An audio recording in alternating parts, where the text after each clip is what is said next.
오늘 말씀을 봅니다. 요한복음 15장 4절부터 7절까지 말씀을 보겠습니다. 요한복음 15장 4절부터 7절 말씀입니다. 교독하겠습니다. 저와 여러분이 한 절씩 교독하겠습니다. 내 안에 거하라. 나도 너희 안에 거하리라. 가지가 포도나무에 붙어있지 아니하면 스스로 열매를 맺을 수 없음 같이 너희도 내 안에 있지 아니하면 그러하리라. 나는 포도나무요 너희는 가지라.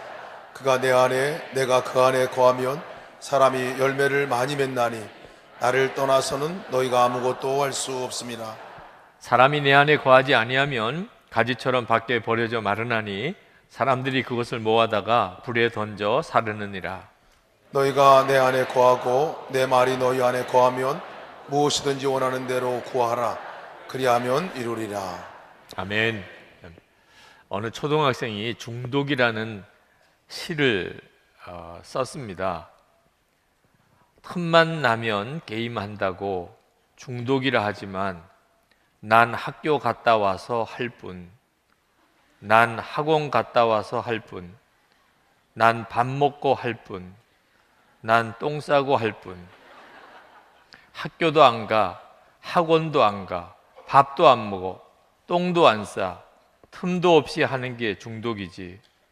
틈도 없이 잔소리하는 엄마가 중독이지. 공감이 돼요. 네, 그 아이 입장에서는 학교도 가고 학원도 가고 그러면서 게임도 하는 건데 그걸 뭘 중독이라고 하냐. 엄마는 시도 때도 없이 계속 잔소리하니 엄마가 중독이지. 그런 시를 썼는데 실제로 예수를 믿고도 마치 무슨 중독에 빠진 사람처럼 그게 도무지 해결 안 되는 크고 작은 죄가 우리 안에 계속 있습니다. 그러면 안 되지. 이렇게 살면 안 돼. 이거 고쳐야 될 것 같아. 그런데도 이번 주간도 여전히 똑같이 살았고, 그런 결심하면 오히려 더 나빠지기도 하고, 그런 문제들을 우리가 예수를 믿고도 여전히 가지고 있어요. 여러분, 예수 믿는데도 왜 그렇지요? 우리가 믿는 복음은 나는 죽고 예수로 사는 복음이고, 그래서 얼마나 변화되면 거듭났다고까지 말합니까? 그런 복음인데 나 분명히 예수 믿었는데 복음도 내가 아는데 왜 난 안 변하지요? 애들은 애들대로 엄마는 엄마대로 서로 답답하기만 하고, 교우들끼리도 사실 조금만 형편을 알고 들어가 보면 실망스러운 경우가 많습니다. 겉에서 보기에는 다 예수 잘 믿는 것 같고 그래도 교회를 위해서 큰 일꾼 같은데 조금만 개인 삶으로 들어가 보면 무너지고 망가진 경우가 참 많습니다. 예수 믿어도 안 되는 거 아닌가? 그런 생각이 들 때가 있어요. 여러분, 왜 이렇지요? 예수를 믿어도 안 되는 게 아니고 말을 그렇게 하면 안 됩니다. 내가 뭘 예수를 잘못 믿고 있나 봐. 내가 어딘가에 문제가 있기 때문에 그렇겠지. 그렇습니다. 예수님을 바로 믿으면, 그러면 반드시 성경이 말한 그 변화된 놀라운 삶, 거듭남의 삶이 우리 가운데 주님이 놀랍게 허락하십니다. 성경을 보면 예수님에 대해서 두 가지 중요한 메시지를 주고 계십니다. 하나는 예수님이 누구시냐 하는 것입니다. 예수님은 하나님의 아들이시고 온 인류를 구원하시는 그리스도이시죠. 그것이 성경이 말하는 예수님에 대한 매우 중요한 메시지예요. 그러나 성경은 예수님에 대해서 그 메시지만 전하고 계신 게 아닙니다. 또 하나 예수님에 대해서 전하는 메시지가 있는데 그 예수님이 지금 어디 계시냐. 모든 믿는 자들 안에, 마음에 우리 주님이 와 계시다. 고린도후서 13장 5절에 너희는 믿음 안에 있는가? 너희 자신을 시험하고 너희 자신을 확증하라. 예수 그리스도께서 너희 안에 계신 줄을 너희가 스스로 알지 못하느냐? 그렇지 않으면 너희는 버림받은 자니라. 왜 예수님을 믿어도 내 삶이 안 바뀌나?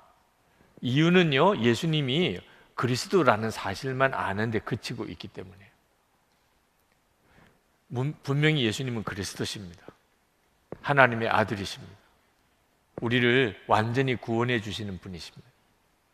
그런데 그 예수님이 내 마음 안에 와 계시다는 사실을 많은 분들이 사실 건성으로 알고 있어요.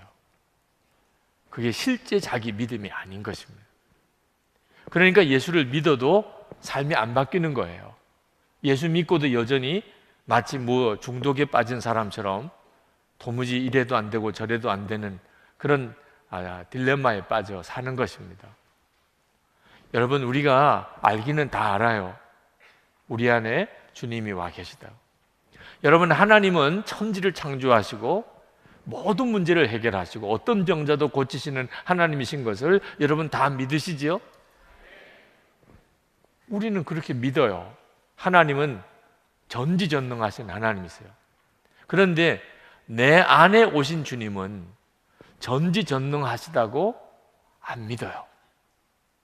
주님이 내 안에 오셨다고 그렇게 고백은 하면서도 천지를 창조하신 바로 그 하나님이 지금 내 안에 오셨다고 안 믿어요. 그러니까 문제가 생기고 몸이 아프고 뜻대로 안 되고 그러면 실망하고 좌절하고 낙심한. 분명히 믿기는 예수님 내 안에 계시다고 믿으면서도 절망과 좌절, 낙심에 빠져버리는 우리를 어떻게 설명해야 되죠? 예수님이 어떤 분이신가는 알지만 그분이 내 안에 계시다고 하는 것은 건성으로 믿고 있는 거예요. 엄밀히 말하면 안 믿는 거예요. 여러분, 이것이 우리들의 신앙생활을 하면서 반드시 해결해야 될 문제입니다.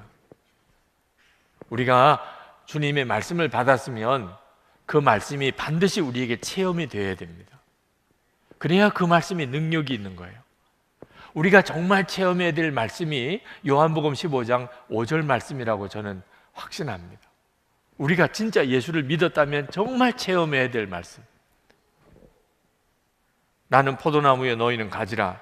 그가 내 안에 내가 그 안에 거하면 사람이 열매를 많이 맺나니 나를 떠나서는 너희가 아무것도 할 수 없습니다. 이제는 귀에 못이 박히도록 들은 말씀이에요. 선한목자교회 다니면 정말 귀에 못이 박히도록 들은 말씀입니다. 그 말씀은 오늘 또 본문으로 여러분에게 말씀을 전하고 이번 성령집회 시리즈로 이 말씀을 여러분에게 전해야 되는 일이 오히려 부담스러울 정도예요. 그러나 이제 하나님이 어떤 때가 되었다고 하는 생각이 듭니다. 우리는 좀처럼 안 바뀌는 존재잖아요. 그죠? 우리 스스로가 다 인정하잖아요. 우리는 말씀을 한두 번 듣고서는 안 바뀌어지는 존재잖아요. 중심이 워낙 깊기 때문에. 어지간히 한두 번 들어가지고는, 그죠? 우리가 안 바뀌는 존재잖아요. 그러나 하나님이 이제는 말씀으로 우리의 중심을 캐내는 역사를 이루실 때가 됐다. 그런 생각이 들어요. 그래서 성령집회 때 이 요한복음 15장 5절 말씀을 가지고 여러분들과 한동안 계속 말씀 앞에 서보기를 원하는 겁니다. 우리의 과제는 말입니다. 이 말씀을 모르는 게 아니고 이 말씀을 진짜 믿는 거예요. 주님은 포도나무고 나는 가지고 내가 주님 안에 있고 주님이 내 안에 계시는 이 말씀을 이제는 머리로 아는 데서만 그치지 말고 정말 믿어보자. 지난 월요일에 전국에 계신 우리 목사님들이 모이셨어요. 그렇게 표현하면 또 한 3,000명 정도 모였나 그렇게 생각이 들 것 같은데 한 30명 정도. 그래도 전국에서 오셨어요. 부산에서 대구에서 이렇게 오셨으니까 전국에서 오신 거죠. 한 30명 정도 우리 위지엠 파트너스 목사님들이 기도 모임을 가졌습니다. 전체 목회자들의 기도 모임을 준비하면서 교회 안에서 먼저 우리 기도하는 시간을 가져보십시다. 강사도 없었어요. 기도 모임을 우리 목사님들이 준비를 하셨지만 특별한 어떤 강사가 누가 있었던 것도 아닙니다. 그냥 기도만 하잖아요. 하나님이 한국 교회를 위해서 우리를 기독케 하시니 우리가 주의 말씀대로 우리 모여서 기도합시다. 합심해서 기도하라. 마태복음 18장 19절 20절 말씀을 붙잡았어요. 진실로 다시 너희에게 이르노니 너희 중에 두 사람이 땅에서 합심하여 무엇이든지 구하면 하늘에 계신 내 아버지께서 그들을 위하여 이루게 하시리라. 그리고 20절에 두세 사람이 내 이름으로 모인 곳에는 나도 그들 중에 있느니라. 그러면 됐지요 뭐. 주님이 우리 가운데 같이 계시면 그러면 된 거죠. 무슨 강사가 뭐 필요하겠어요. 그 믿음으로 그냥 모였어요. 주님이 우리에게 역사하실 것이다. 주님이 우리에게 말씀하실 것이다.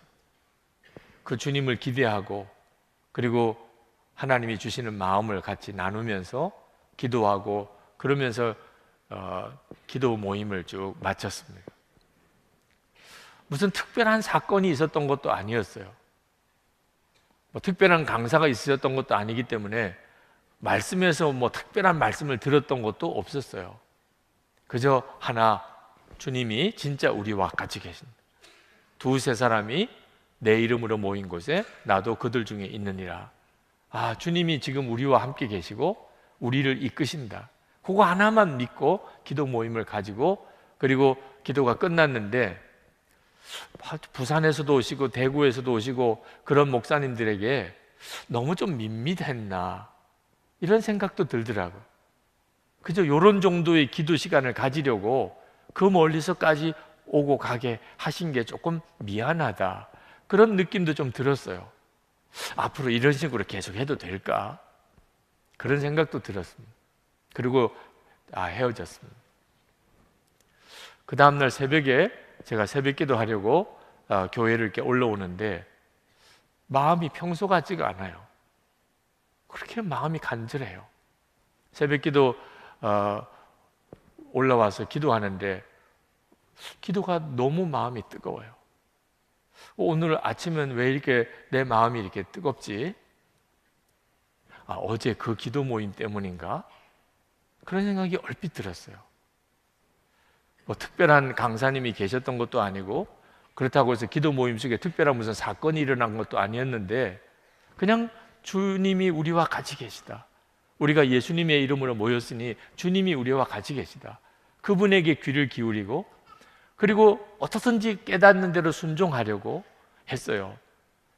대가 지불이 꽤 있었습니다. 호주에서 오신 형주민 목사님도 그 한국에서 며칠 안 되는 시간을 그 시간에 할애하시고 다들 희생이 있는 기도 모임이었어요. 그런데 제 마음의 심령이 이렇게 변화된 것을 느끼겠어요. 여러분도 이제는 진짜 예수님 그분에게 초점을 맞춰보세요. 우리가 주님을 믿는다고 하고 주님이 내 안에 계시다고 두세 사람이 주님의 이름으로 모이면 우리와 함께 계시다고 말은 그렇게 하지만 실제로는 다 사람을 바라보는 거예요. 이번에는 강사님이 누구셔? 이번에는 설교를 누가 하시지? 우리는 주님께 주목하지 않아요. 여러분 중에도 전화하고 오신 분이 계신지 모르겠지만 금요일마다 교회에 전화가 온대요. 오늘 설교 누가 하세요? 오늘 유기성 목사님이 성령 집회 인도하십니까? 그러면 오시고 아니면 안 오시고 물론 그 심정은 충분히 이해가 되고 저도 아마 그런 마음일 수도 있겠다고 생각이 들어요. 그런데 이제는 거기서 하나 더 깊이 들어가야 돼요. 여러분이 사람에게 자꾸 의존하면 결국은 진정한 은혜의 세계로 못 들어갑니다. 결국 그 사람 때문에 또 영적으로 걸리게 되고 막히게 되고 한계가 있어요. 근데 여러분이 이제는 진짜를 붙잡으셔야 돼요. 오늘 이 시간에도 마찬가지입니다. 끊임없이 여러분에게 그렇게 말씀을 드리지만 우리가 주목해 보아야 될 분은 지금 내 안에 계신 주님, 나를 여기까지 오게 하신 주님, 지금 우리 가운데 말씀하시고 역사하시는 그 주님이세요. 여러분들이 그 주님께 계속 주목하고 주님을 바라보는 일이 여러분에게 이제는 자연스러워져야 돼요. 그러면 여러분들이 경험하게 됩니다. 여러분의 아주 일상생활 속에서 주님이 말씀하시고 인도하시고 역사하시는 것을 경험하게 돼요. 주님은 우리와 같이 계시다고요. 그런데도 주님의 역사를 경험 못하고 주님이 뻔히 보시는 것 앞에서 엉뚱한 짓 하고, 주님이 나와 같이 계신데 말실수를 하고, 집안 다 뒤집어 놓고, 좋은 관계 다 깨트리고, 하나님이 주신 기업의 축복을 다 잃어버리고, 우리 가운데 계신 주님이 정말 얼마나 통탄하실 일을 우리가 살아가고 있나요? 이유는 하나예요. 우리가 진짜 안 믿는 거예요. 예수님이 내 안에 계시고 우리가 주의 이름으로 모이면 우리 중에 계시다고. 그 예수님에게 기대를 가지지 않는 거예요. 우리는 계속 사람에게 연연하는 겁니다. 그러니 주님의 역사에 대해서는 조금도 잘하지 못하는 거예요. 우리는 여전히 사람에게 의존적인 믿음을 가지게 되는 겁니다. 여러분, 주님은 진짜 포도나무시고 나는 가지다. 그런 사람이 정말 있을까요? 있어요. 사도 바울이 그런 사람이었어요. 로마서 15장 17절 18절 말씀 우리 함께 읽겠습니다. 그러므로 내가 그리스도 예수 안에서 하나님의 일에 대하여 자랑하는 것이 있거니와 그리스도께서 이방인들을 순종하게 하기 위하여 나를 통하여 역사하신 것 외에는 내가 감히 말하지 아니하노라. 그 일은 말과 행위로 이렇게 이어집니다. 사도 바울은 그리스도께서 나로 말미암아 역사하셨다고, 그거 외에는 내가 아무것도 자랑하지 않겠다고 그렇게 고백했어요. 그러니까 요한복음 15장 5절 말씀이 그대로 사도 바울에게는 이루어졌죠. 나는 포도나무고 너희는 가지라. 그가 내 안에 내가 그 안에 있으면 그가 많은 열매를 맺을 것이다. 사도 바울은 예수님께서 하셨던 이 요한복음 15장 5절 말씀이 자기에게 그대로 이루어지고 있음을 그가 고백했어요. 예수님이 말씀은 그냥 뜬구름 잡는 이야기가 아닌 것입니다. 그것은 실제로 성도들의 삶 속에 그대로 이루어지는 말씀이에요. 어떻게 하면 그렇게 될 수가 있을까요? 어떻게 사도 바울처럼 나도 주님의 말씀이 그대로 내게 이루어지는 삶을 살 수 있을까요? 주님이 내 안에서 나를 통해 말씀하시고 역사하시는, 이렇게 신앙생활 할 수 있으면 얼마나 놀랍겠어요? 어떻게 하면 그렇게 될 수 있지요? 주님은 아주 간단하게 말씀하셨어요. 먼저 내 안에 거하라. 4절 말씀에 내 안에 거하라. 나도 너희 안에 거하리라. 여러분, 이 말씀을 이제는 정말 붙잡아야 돼요. 주님은 말씀합니다. 먼저 내 안에 거하라. 자, 우리가 주님 안에 거한다는 게 우리의 문제를 풀어가는 열쇠예요. 사도 바울은 주님 안에 거하는 사람이었어요. 본인은 항상 그게 그분의 고백이었어요. 사도 바울의 서신을 읽어보면 그리스도 안에 라는 표현이 164회 그가 썼습니다. 그러니까 엄청나게 많이 쓴 거예요. 그리스도 안에, 그리스도 안에. 사도 바울이 3층천에 올라갔던 체험을 간증할 때도 그는 이 표현을 쓰고 있습니다. 고린도후서 12장 2절에 내가 그리스도 안에 있는 한 사람을 아노니 그는 14년 전에 셋째 하늘에 이끌려 간 자라. 사도 바울은 자기 자신을 고백할 때 그리스도 안에 있는 사람이라고 표현했어요. 이것이 바로 예수님께서 사도 바울을 통해 역사하셨던 이유예요. 여러분도 여러분 자신에 대해서 누구에게 고백할 때 나는 그리스도 안에 있는 사람입니다. 예수님 안에 있는 사람입니다. 이렇게 고백할 수 있도록 살면 돼요. 그것이 여러분 자신이 자연스럽게 여러분 자신의 신앙생활에 대한 고백이 될 수 있으면 되는 거예요. 예수님 안에 거하십니까? 여러분은 예수님 안에 있는 사람입니까? 여전히 주님 안에 있다는 게 뭘 어떻게 하는지 잘 모르겠어. 여러분, 한번 그냥 잠잠히 여러분을 예수님 안에 이렇게 둬보세요. 여러분을 예수님 안에, 주님 안에 있다고 그랬으니까 내가 예수님 안에 있다. 그러면 어떤 느낌이 드세요?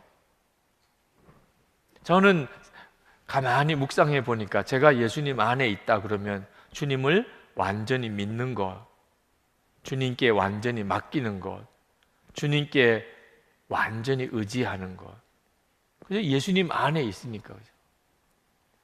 그게 바로 예수님 안에 있는 것, 예수님을 완전히 믿는 것, 예수님을 완전히 의지하는 것. 예수님께 완전히 맡기는 것.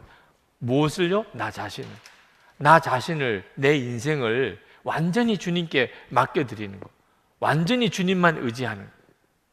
그렇게 하면, 그러면 주님이 우리 안에 거하시고, 그리고 우리가 예수님이 나와 함께 계시는 놀라운 삶을 살게 된다는 것. 이게 믿음이에요. 믿음. 에베소서 3장 17절에 믿음으로 말미암아 그리스도께서 너희 마음에 계시게 하시옵고 너희가 사랑 가운데서 뿌리가 박히고 터가 굳어져서. 여기서 말하는 믿음은 알고 있는 것이 아닙니다. 믿음으로 말미암아 그리스도께서 너희 안에 계시게 하옵시고, 여기서 말하는 이 믿음은 주님을 완전히 신뢰하고 주님께 완전히 의탁하고 주님께 완전히 드리고 주님께 완전히 맡기는 것. 여러분, 이게 얼마나 편안하고 놀라운 건지 아십니까? 우리의 문제가 뭐죠? 내 문제를 내가 붙잡고 있고 내가 해결해야 되고 내가 고민하고 그것 때문에 내가 싸우고 몸부림치고 그러느라고 다 우리가 지치고 깨지고 온 거 아니에요? 근데 뭐 어디다 맡길 데가 없으니까 그런 거잖아. 아니, 내 인생을 누구한테 맡겨요? 맡겨줘요? 누가 맡아주기나 해요? 그러니까 내 문제 내가 가지고 고민하고 이것 때문에 속상해하고 답답해하고 괴로워하고 그러는 거잖아요. 그런데 우리 주님은 말씀하시잖아요. 내 안에 거하라. 우리 주님께 맡기라는 거예요. 우리 주님만 의지하라. 우리는 이렇게 설교하면 자꾸 딴 생각이 들어요. 실제적인 예가 필요해요. 그런 사람이 있나? 어떻게 주님께 완전히 믿음으로 주님께 완전히 맡기고 주님과 온전히 연합한 사람이, 여기 성경에 사도 바울 말고 또 어떤 사람이 있나? 있어요. 허드슨 테일러 선교사님이 그랬습니다. 허드슨 테일러 선교사님에 대해서 전에도 한번 소개를 해드린 적이 있지만 오늘도 좀 길게 소개해 드리려고 합니다. 허드슨 테일러 선교사님이 예수님 안에 거하는 이 믿음에 대해 눈이 열리게 된 과정을, 이건 우리들이 실제로 겪고 있는 문제이기 때문에 여러분에게 소개를 다시 한번 드리고 싶어요. 오늘 여러분들이 진짜 예수님 안에 거하는 것에 대해서 눈이 열리게 되기를 제가 간절히 원하는 마음으로 허드슨 테일러를 증인으로 여러분에게 소개해 드리고 싶습니다. 허드슨 테일러 선교사님이 중국 선교사로 가셨는데 중국에 가서 그가 쓰러지셨어요. 1869년. 몸도 힘들었지만 마음이 너무 힘들었어요. 낙심이 되고 좌절에 빠졌습니다. 그 핵심은요, 나는 하나님 앞에 바로 살 수가 없는 존재다. 바로 살고 싶지요. 선교사까지 갔는데 정말 경건하게 살고 싶지요. 이제 주님과 온전히 연합한 자로 살고 싶지요. 그런데도 안 되는 거예요.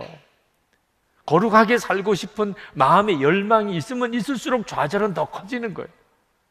허드슨 테일러 선교사님은 생각하기를 거룩한 삶은 어떻게 사라지나 경건한 생활을 꾸준히 하다 보면 어느 순간에 내가 온전히 거룩한 사람이 될 거다, 이렇게 생각을 했어요. 그런데 아니었어요. 자기는 자기가 알잖아요. 자기가 영국에서 중국으로 선교사까지 이렇게 왔고 세월은 꽤 많이 흘러가기 시작하는데 나는 변했나? 오히려 더 악화가 됐어요. 짜증도 많이 내고 신경질도 많이 내고 스스로가 너무 무너지는 거예요. 그분은 이렇게 썼습니다. 매일 거의 매 시간마다 죄의식이 나를 억눌렀다. 그리스도 안에 거할 수만 있다면 모든 것이 잘 될 것임을 알고 있었지만 그렇게 할 수 없었다. 나는 기도로 하루를 시작했고 한순간도 그분으로부터 시선을 떼지 않겠다고 결심했으나 그렇게 하고자 하는 의무감이 주는 중압감 때문에 오히려 몹시 괴로웠고 너무나 지쳤고 자주 그분을 잊었다. 그리고 이러한 상황에서 신경이 너무도 예민해져서 화를 잘 내게 되었고 거칠고 불친절한 말을 하는 등 나 자신을 더욱 통제하기 어려웠다. 그 결과 나는 매일 죄와 실패와 능력의 부족을 경험해야 했다. 참으로 내가 원함은 있었지만 어떻게 해야 하는지를 알 수 없었다. 그러자 다음과 같은 의문이 들었다. 이러한 상태에서 정녕 벗어날 수 없는 것은 아닐까? 끊임없이 갈등하고 패배하다가 인생이 끝나는 것은 아닐까? 나의 체험이 그렇지 않은데 어떻게 중국 사람들에게 예수님을 영접하는 자마다 하나님의 아들이 되는 권세를 주셨다고 선포할 수 있단 말인가? 나는 강해지는 대신 점점 약해졌으며 죄에 대항하는 권능이 점점 없어지는 것 같았다. 나는 자신을 미워했다. 나는 나의 죄를 미워했다. 그러나 그 죄에 대항하는 힘을 얻을 수 없었다. 나는 하나님의 자녀임을 믿었다. 내 마음에 계신 하나님의 영께서는 아바 아버지라고 외치라고 하신다. 그러나 하나님의 자녀로서의 특권은 누려지지 않았다. 나는 내 힘으로만 거룩에 도달하려고 애쓰지는 않았다. 나는 자신이 무능하다는 사실을 알았기에 주님께 도움과 힘을 달라고 구했다. 때로 나는 그분께서 나를 지키시고 보호해 주실 것이라고 믿었다. 그러나 저녁에 돌이켜보면 슬프게도 하나님 앞에서 고백하고 슬퍼해야 할 죄와 실패만이 있을 뿐이었다. 내 마음은 너무나 자주 그런 상태에 이르렀고 대부분 절망으로 끝났다. 더 이상 그리스도께서 보배로운 분, 곧 나 같은 죄인을 구원하실 구주로 여겨지지 않았다. 때로 주님 안에서 화평을 누리거나 기쁨을 갖는 때도 있었다. 그러나 그것은 일시적이었다. 나는 그리스도 안에는 필요로 하는 모든 것이 있다고 확신하였다. 그러나 실제적으로 그것을 어떻게 얻느냐가 문제였다. 실로 그분은 부유하시지만 나는 가난하였다. 그분은 강하셨지만 나는 약하였다. 나는 뿌리와 줄기에 풍부한 부유함이 있다는 사실을 익히 알고 있었다. 그러나 문제는 그것을 어떻게 보잘것없는 나의 작은 가지 안으로 얻어내느냐 하는 것이었다. 나는 믿음만이 그리스도의 충만함을 붙들고 그 충만함을 나의 것이 되게 하는데 유일하게 필요하다는 것을 알았다. 그러나 나는 이 믿음을 갖지 못했다. 믿음을 구하려고 애썼지만 내게 임하지 않았다. 힘써 얻고자 시도하였지만 헛수고였다. 나는 불신의 죄에 빠졌다. 믿음을 구했지만 믿음은 임하지 않았다. 이제 나는 무엇을 해야 하는가?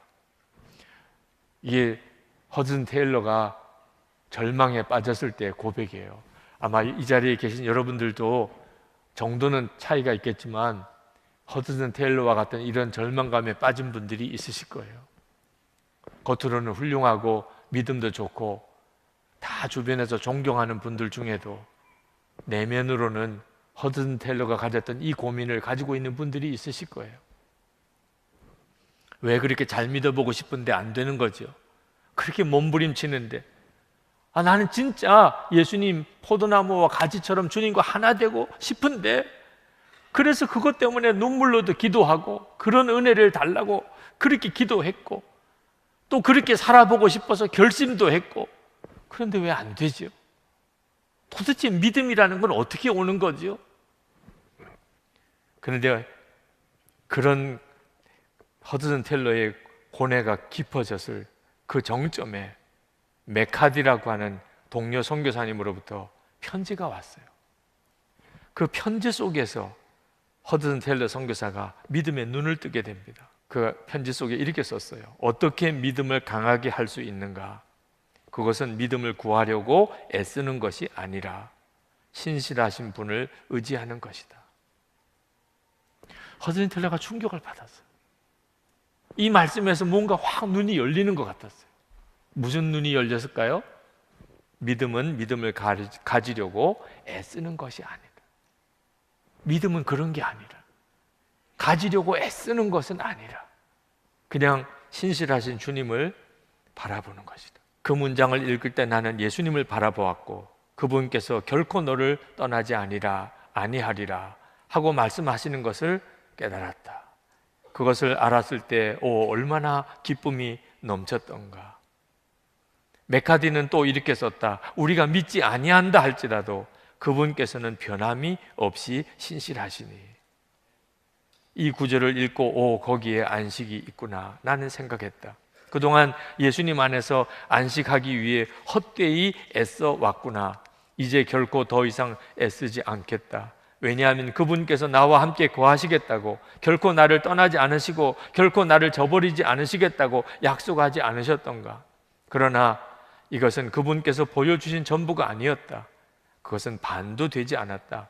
내가 포도나무와 가지에 대하여 생각했을 때에 복되신 성령께서 빛을 내 혼에 쏟으셨다. 그분으로부터 수액, 곧 그분의 충만함을 얻고자 했던 일에서 나는 얼마나 큰 실수를 저질렀는가. 나는 예수님께서 결코 나를 떠나지 않으실 것이라는 사실뿐만 아니라 내가 그분의 몸과 살과 뼈의 한 지체라는 사실을 보았다. 이제 내가 보는 포도나무는 단지 뿌리만 아니라 모든 것, 뿌리, 줄기, 가지, 어린 가지, 잎, 꽃, 열매다.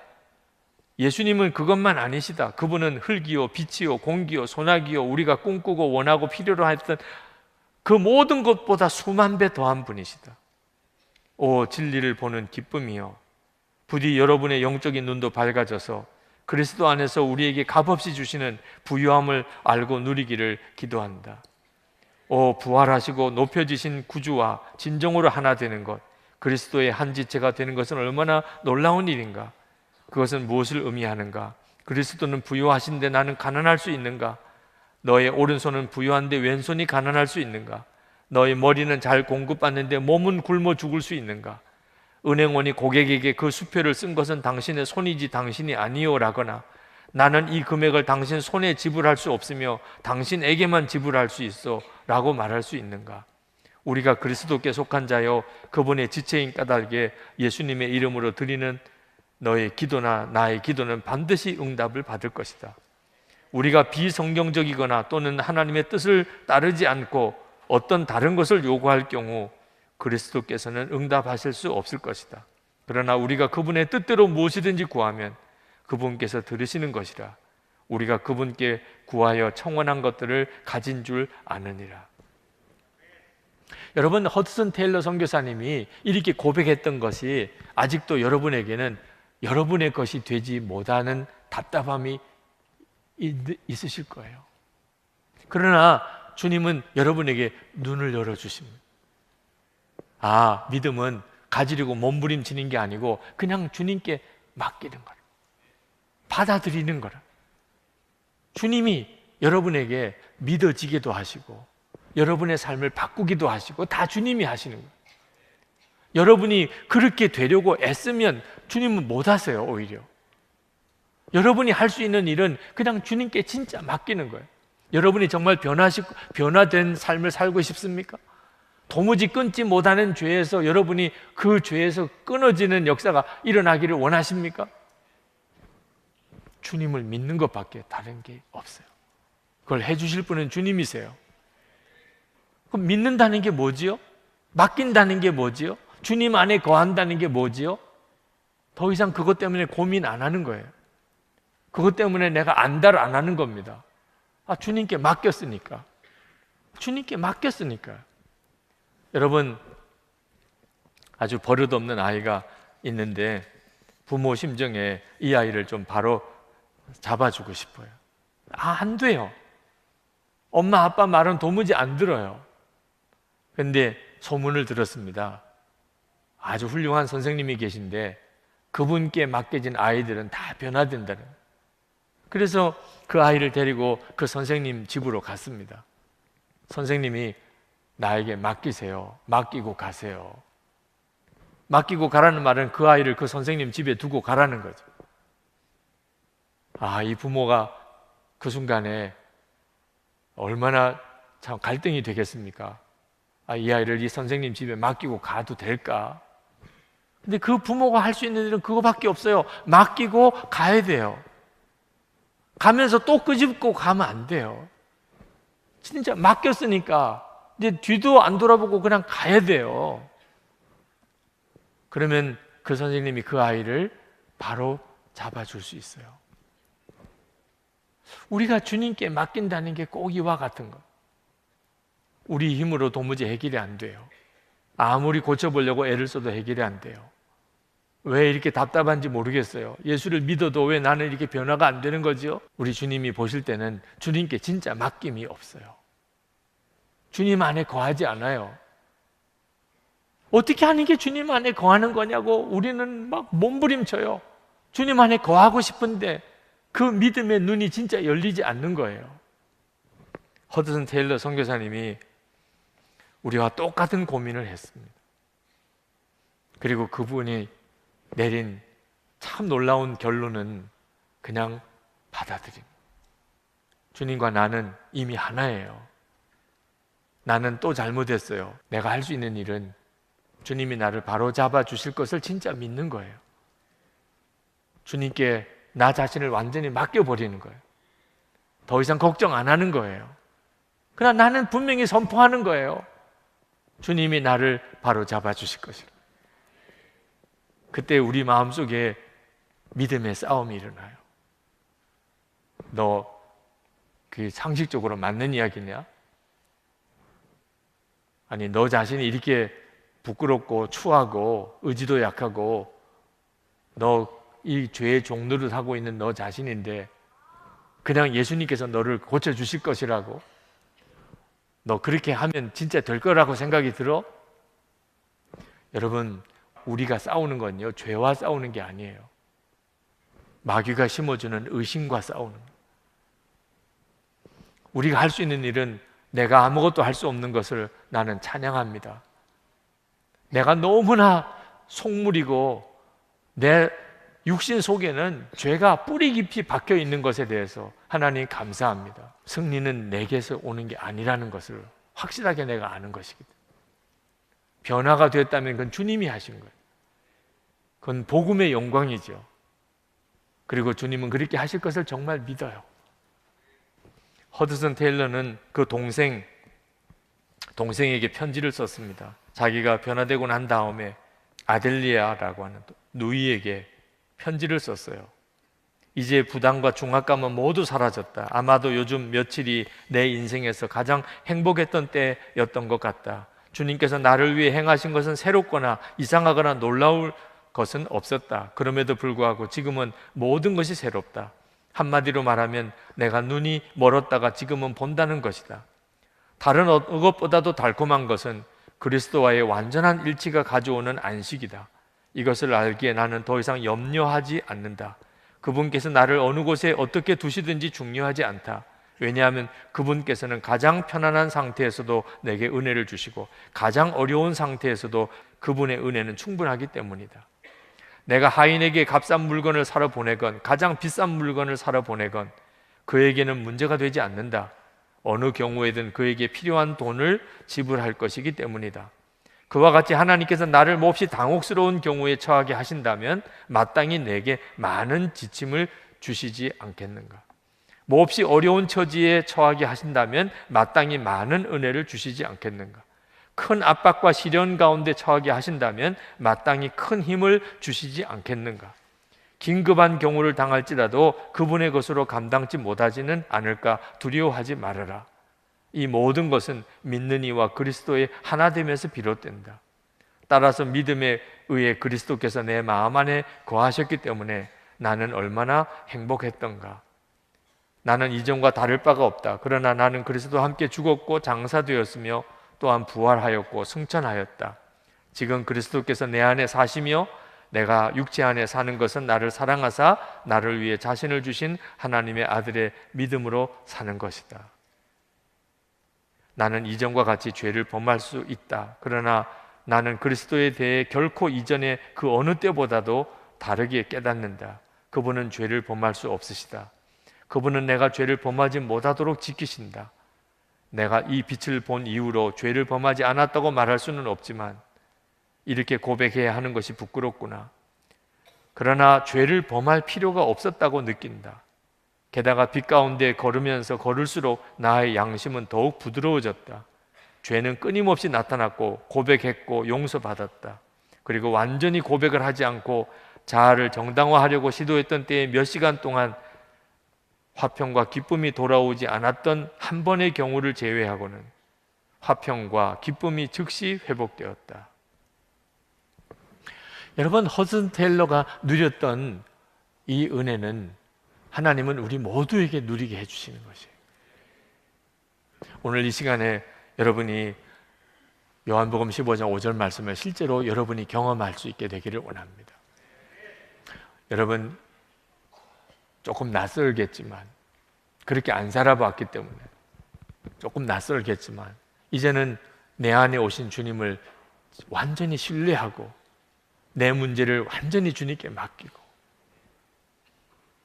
잔소리하지 않고 투정하지 않고 입으로 하나님을 부인하는, 그렇게 살지 않고, 그는 주님께 완전히 맡기는 게 아니에요. 여러분, 우리가 진짜 믿음을 가지게 되면, 그러면 좀 힘들어도 그것 때문에 좌절하거나 낙심하는 말을 하지 않습니다. 여러분, 요즘 좀 이런 무더위 때문에 고생하시죠? 그러나 가을이 오는 거 아시죠? 요 단계를 지나겠지만, 이번 여름 좀 참 고생도 하겠지만, 그러나 가을은 오는 거예요. 우리는 확실히 믿어요. 그래서 우리가 어지간해도 다 견뎌나가죠. 우리가 주님을 진짜 믿고 주님께 진짜 맡기고 나면 때때로 실패가 오고 좌절이 와도 불평하지 않아요. 우리 입속에서 하나님을 찬양하고 고쳐주실 주님을 찬양하고, 그리고 하나님께 미리 감사하고, 그리고 주님이 역사하실 것을 선포하게 됩니다. 저는 저 자신이 도무지 이게 극복이 안 되는 죄 문제, 제 내적인 나쁜 습성의 문제, 지금까지 계속 싸우고 왔어요. 근데 한 가지 결론은, 제가 고쳐보려고 애를 쓰면 쓸수록 도무지 고쳐지지 않는다는 거예요. 주님이 저에게 깨우쳐 주신 것은 이 요한복음 15장 5절 말씀이에요. 주님 안에 거하는, 주님께 맡기는 거예요. 주님, 저는 못합니다. 저는 선한목자교회 담임 목사까지 됐지만 저는 제 육신적인 이 육신의 유혹과 소욕이 너무 강합니다. 주님, 저는 형편없는 자입니다. 그러나 저는 주님을 믿습니다. 주님은 이미 제 안에 오셨고 제 생명이 되셨습니다. 저는 저 자신을 못 고치지만 주님은 저를 고치심을 믿습니다. 어떤 때는 제가 정신 나간 사람 아닌가 이런 생각이 들 정도, 주님은 저를 고치실 수 있습니다. 그게 너무너무 제 마음에 이제 믿어지지 않으면 더 큰 소리로 외칩니다. 주님은 나를 고칠 수 있음을 믿습니다. 주님은 하실 수 있습니다. 주님은 내 생명이시고 나는 이미 주님과 함께 죽었고 주님이 나의 왕이십니다. 정말 놀라운 것은요, 주님이 저에게 승리를 주시는 거예요. 그렇게 안 되던 것이 고쳐지는 거예요. 그래서 알아요. 주님은 저와 같이 계시구나. 정말 말씀 그대로 저에게 역사하시는구나. 어느 장로님께서 이번 특별 새벽기도 기간 중에 뉴스를 보시다가 그 보좌관이 대통령과 함께 이렇게 걸으면서 대화하는 이런 장면이 보고 너무 인상 깊으셨다고. 그렇죠. 대통령 옆에 보좌관이 대통령과 가까이서 귓속말로 서로 대화하면서 하면 그 자체가 그 대단한 참 권력이죠. 대통령과 함께 그렇게 가까이서 대화할 수 있다는 건 엄청난 일이죠. 근데 여러분, 우리는 대통령과 비교가 안 되는 예수 그리스도와 그렇게 교제할 수 있는 자예요. 근데 실제로 그걸 누리지를 못해요. 왜? 그렇게 안 살아봤기 때문에. 우리가 누리고 있는 이 복이 얼마나 큰지를 알아야 돼요.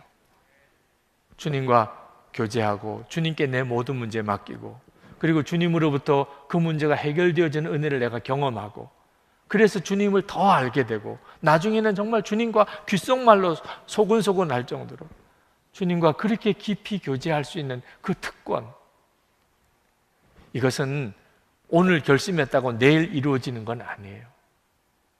여러분이 그런 믿음을 가지고 계속 주님과 교제해 나가기 시작할 때, 그때 어느 순간에 여러분이 주님과 그렇게 깊이 교제하는 자가 되어 있는 거예요. 그래서 영성일기를 쓰시고 그렇게 꾸준히 그렇게 살아보시도록 권하는 거죠. 영성일기 쓰기 시작하라고 했던 데부터 지금 7년입니다. 7년. 저는 이 7년이 또 한 번 더 7년이 지나가면 그러면 우리 교우들 안에 얼마나 놀라운 일들이 일어날까? 정말 황홀할 정도예요. 여러분들이 주님과 교제하는 것이 정말 친밀해지고 자연스러워지고, 여러분이 주님 안에 거하는 것이 이제는 자연스러워지고, 그래서 주님이 여러분 안에 거하시는 것을 여러분이 분명히 알게 되고, 그래서 개인적으로든지 교회적으로든지 우리에게서부터 주님의 열매가 맺어지기 시작합니다. 우리를 통해 주님이 하시기 시작합니다. 남편에게 주님이 하시고, 아내에게 주님이 하시고, 우리를 통해 자녀들에게 주님이 하시고, 직장에서 나를 통해 주님이 직장 동료들에게 말씀하시고 역사하시고, 선한 목자 교회를 통해 주님이 친히 한국 교회에 일하시고 한국 사회에 일하시고, 이게 얼마나 놀라운 일이에요. 아직은 우리가 주님 안에 거하고 주님이 우리 안에 거하시는 게 자연스럽지 않으니까 조금 삐걱거리기도 하고, 좀 실망스럽기도 하고, 좀 답답하기도 하고. 근데 지난 7년이 얼마나 많이 우리를 바꿨나요? 그 점에 대해서 동의하십니까? 지난 7년이 얼마나 우리를 많이 바꿨나요? 오늘 이 시간 여러분 다시 시작해 보시기 바랍니다. 요한복음 15장 5절 말씀을 정말 붙잡고, 주님, 제가 이 말씀이 저에게 그대로 경험되기를 원합니다. 제가 이제는 진짜 주님과 나는 포도나무와 가지인 것을 정말 믿고 나가겠습니다. 마귀가 나에게 계속 좌절을 심어주고 또 실패를 보게 하고 믿지 못하게 자꾸 역사한다 할지라도, 주님, 저는 이제는 믿음을 고백하고 나가겠습니다. 나를 변화시켜 주실 분은 주님이시고, 이기게 하실 분도 주님이시고, 중독 같은 죄에서 나를 벗어나게 하실 분도 주님이시고, 중독 같은 죄에 사로잡히는 우리 아들을 벗어나게 해주실 분도 주님이시고, 내 잔소리가 아니고 주님이시라는, 믿으십시오.